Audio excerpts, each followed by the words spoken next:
Why we once needed token black characters. I'm Randall Allen Dunn, thriller writer. I write fantasy and action thrillers that read like blockbuster movies, and this is some of the media diversity that I grew up with. The idea of a token black character means that you have a storyline where there are all these white characters in the cast, and then you have one character who's a black person who's inserted into the cast either from the beginning or later in the series. It's not like there's a group of people, there's just one character who's black who's kind of there as a token to try to build diversity. Now, it's laughable today to look back at some of that, but at the time that that was happening, it was actually important and a necessary step in progress for having diversity. It is actually desegregating stories the same way that we had to desegregate schools, because there was no way that people would learn about each other of different skin colors unless you actually put them together.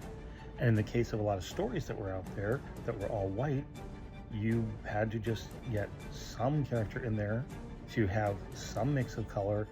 And so, again, laughable by today's standards, but really important back then.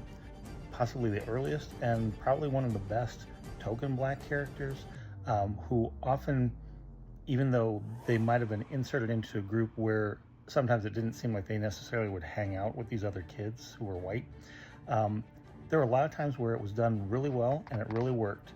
And the best example of that was Franklin from Charlie Brown's Peanuts. Here's what's happened. April 15, 1968, just 11 days after Dr. Martin Luther King Jr. was shot and killed, a Los Angeles school teacher named Harriet Blitzman wrote to Schultz asking him to introduce a black character into Peanuts. She said, and I quote, "I'm writing to you because I want to do something about the vast sea of misunderstanding, fear, hate, and violence."